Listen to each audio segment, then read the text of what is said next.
I don't really look at it as mounting injuries, in terms of how we win or lose. We have enough to go win. We have to play better. We have to coach better. We have to put our players in positions to make plays. Everybody this time of year has injuries. Is it a little abnormal, some of the numbers? It is, but that's a greater challenge, and that's the way we're built as a staff. That's the way we're built as players. There's no excuses for that. Like I said, a little odd, but we have enough to go win, and that's what we're focused on. Was there any setback or anything for Ed last week? Any status change for you guys in terms of day-to-day? Yeah, he practiced a little bit on Tuesday, a little bit on Wednesday, and then Thursday before practice, going through warm-up drills. Bothered his knee again, so that was why he was out against Temple.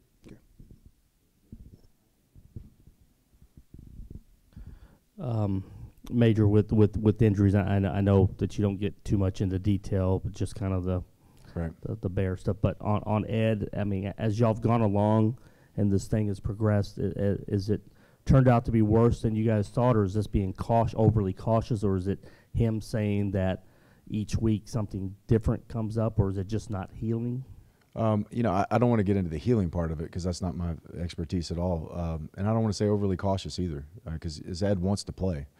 But you have to be cautious. And, I'm going to listen to doctors and listen to the players in those respects. And, what I've told Ed this week is you go over and get healthy. What we don't need to do is take reps and then something happens and we can't play, and then now there's others that aren't able to get reps and get prepared. So let's just get healthy, and then once we're healthy and we feel like we can play, and the doctors have already said we can play, but we feel like we can play, then you can come join the team and play. That was going to be my follow-up. I guess it ultimately comes up to him and the doctors, but in your gut, do you feel, I mean, will he play again this year?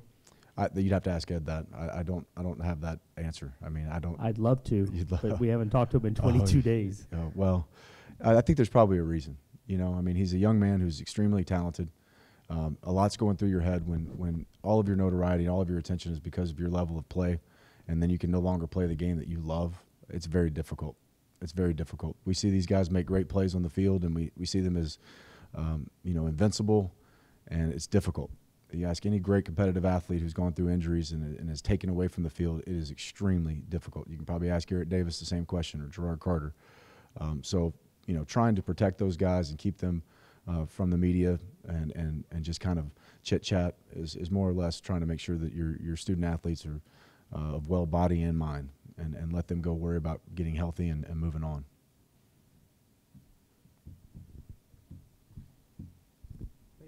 Major, are you saying that right now he's not going to practice so the other guys can get reps?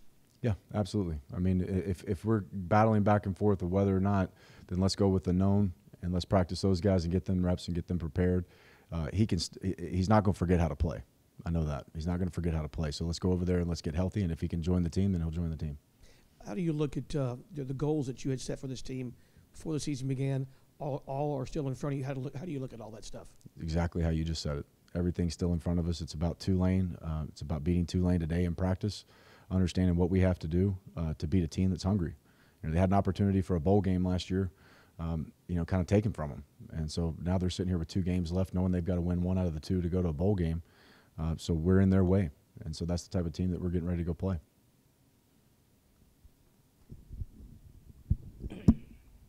Major, along the lines of the guys that'll get reps, ultimately, eligibility expires or guys leave, so you're faced with moving on and replacing a player, not always like Ed, but you have to replace. Has this been kind of a little bit of I don't want to call it a silver lining, but the opportunity to get some guys in there to at least see what you have, get them some reps as you look forward to next year? Yeah, I think there's definitely things you can always build on when you're playing younger players from year to year. I think we'd all much rather have had an 8 or 9 week or 8 or 9 month process to do this from January to August of next year. But yeah, with 2 guys like Ed and senior Gerard Carter out, you got some true sophomores and true freshmen that are going in there and playing, and you're getting a chance to see what they can do, what they can't do, but also just the experience from their standpoint, from an individual standpoint. What do I have to do when this season is over? I know what it felt like to be double teamed. I know what it felt like to try, to be reach blocked. And I know how I need to attack this workout in this offseason to get myself in physical condition and mentally prepared to go play my next year. Major, what's the biggest challenge on a short week? You know, and I don't really look at it as a challenge. Our guys responded really well last night out there at practice. It's in some ways it's actually a positive. You know, especially if you're coming off of a loss or even a big win. You've got to drop it, and move on quickly. And the guys came in last night prepared to get ready for Tulane and had a great practice. In many ways, I think it's a positive.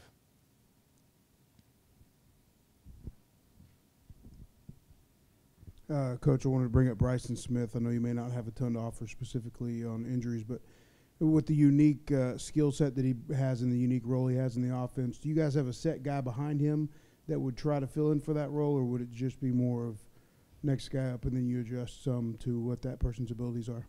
Yeah, yes, we have, you know, backups in all of our packages. There's some packages that if you lose a guy here or there, you may, you know, kind of cut back on some of the plays in that package. But we'll still utilize Bryson in a number of roles: quarterback, running back, wide receiver, kick returner, punt returner.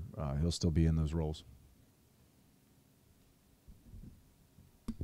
The replay on that didn't look good. The way his neck went back. Is there any update on him, or is He was at practice last night, Okay. you know, and ran around last night.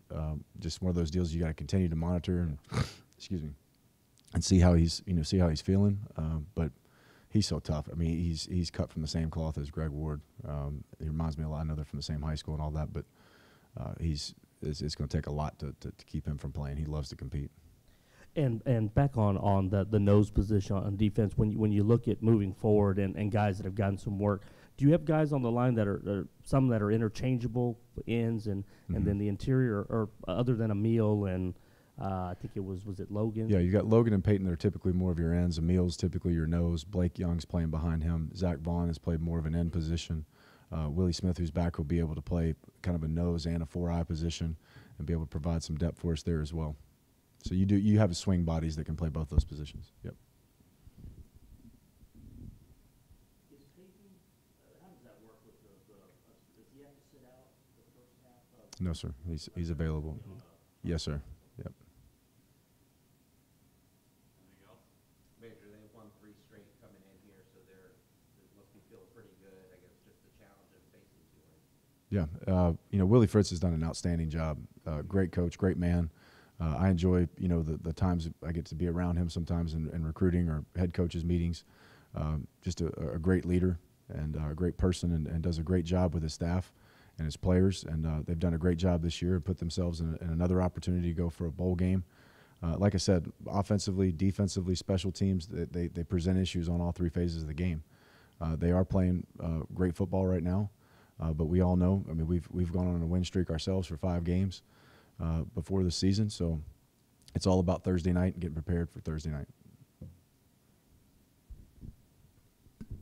This stretch with Armstead, and then you get I think Bradwell coming off a pretty good game, and then Henderson. It just seems like it's just a run of backs that this league has. Is that, you know, seeing what happened this past week, does that just make it more imperative about the adjustments you make and knowing that that's kind of some of the strengths that people are going to try to run at? Absolutely. I mean, these are the 3 best, you know, sets of backs or backs in the league. I mean, I know there's other great backs I've seen on tape as well. I know the back at Cincinnati is a really good player as well, and there's some down at Central Florida. But these backs, Armstead, you know, the way he runs, angry, great vision. Dauphine and Bradwell both. McMillan can pull it down. Banks, if he gets in the game, he can make you pay as well. Yeah, it's all about having great vision, getting off of blocks, staying in your gaps, doing some things up front in terms of movement to create some opportunities for some TFLs against run teams, try to make them throw the football more than they want to. And it's going to be a challenge. There's no doubt about it. But you have to prepare your mind and be excited for those type of games where you know you're going to go in there against a team that leans on their run game like that.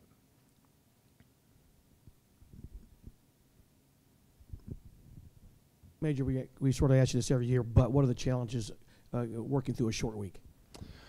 You know, you spend time, you know, during your off weeks, preseason, to kind of get a leg up on some of those things. So when you get to a short week, some of that preparation is already done. Some of your support staff, your QCs, your analysts, and things like that will go ahead in earlier weeks, knowing it's going to be a short week, so they can kind of boil things down for you when you get in there on a Sunday morning. The challenges are really more physical. You got to take some pads off of them, a day after a game on Sunday, but you can get back to some pads on Monday and Tuesday. But the preparation part of it has to be accounted for, and some of the things you do in fall camp, some of the things you do during off week. So you do have an idea of what you're getting ready to go into, because you do lose a whole Monday. But really, like I said, it's more about the physical, making sure that players coming off of a night game, are in great condition and are healed up and ready to go for a Thursday game. Major, generally speaking, you've lost Ed now, I think, 3 weeks. How much has that taken away from your defense? Well, it's obvious. I mean, I'm not trying to be a smart aleck, but I mean, when you lose a 2-time All-American and National Award winner, you usually don't get better. I remember when Ricky Williams left at Texas and I was a sophomore, we didn't get better by losing a great player. But that's why you play. That's why you play. That's why you coach. You relish that opportunity. You cherish it. You're ready for it. You want to be the next man up. You want to show, like we did in the South Florida game, that yeah, he's not going to play. So let's see how we are without him, and let's go prove a point. And that's what you have to, as a competitor, that has to drive you. That has to. If you don't, then something's wrong with you. And that's what has to drive you as a defense. That's what has to drive you as a defensive line, as a team, and motivate you to go get a win against a really good team that can run the football.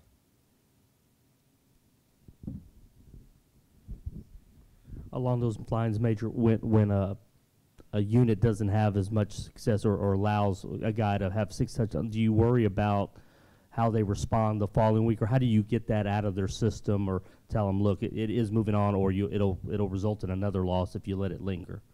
Yeah, I think our guys understand that you can't sit there and dwell on it. What you talk about is what you have in front of you. You have an opportunity, if you go win your game Thursday night and you play well, to still play for our side of the conference and have an opportunity to go to a conference championship game. So you can sit there and dissect and go back and review and all those type of things about a loss, or you can look at the opportunities ahead of you. And I talked to the team last night and said, hey, the team that won a national championship got beat in the rivalry last year, but they didn't mope. They got up and they went out and they beat Georgia. And then they went out and they won 2 games in the playoff and won the national championship. So that's what championship teams do. You got to flush it and move on and get ready for the next one. And if I'm not mistaken, this is you've been now through a cycle of seniors. This will be a class that you've been with, I believe, the entire time, or almost the entire time. Any thoughts just on sending them out? And that's it. That was the whole message, sending those seniors out right Saturday night after the game. Told them this is a short week, so we're gonna get rid of this one tonight, and understand when we come back to work on Sunday, it's about these seniors taking their pads off, winners at home. You'll never forget that moment. I still remember mine. I'm sure everybody else who's played remembers theirs. You want to be able to hug each other as seniors and enjoy your last win at home and be around your family. So coaching staff, support staff, all players, we talked about that Saturday in the locker room and again yesterday. It's all of our jobs to make sure that these guys go out winners Thursday night.